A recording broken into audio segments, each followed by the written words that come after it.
հիմա էլ եմ ասում, Այնտեղ չգիտեմ ձեր հանձնաժողովի ներկայացուցիչներին, բոլորին պտի ստուգեք, ով ա ծախված եղե,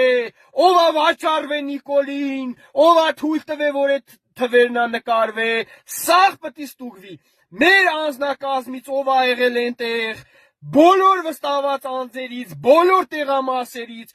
բոլոր թվերը պետք է ստուգվի, կոչ եմ անում, նորից գնալ ստուգումների, այսօրվա ստուգումների արդյունքում արդեն կեղտը ջրի երեսա դուրս գալի ժողովուրդ ջան,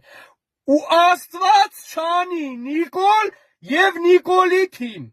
այս փաստերը ամբողջությամբ երբ որ հավաքագրվավ, Աստված չանի, սատանան ձեզ չի փրկի,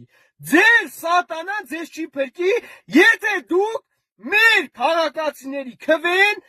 լկտի ձևով գողացած եղաք, նայեք ձեզ զգուշացնում եմ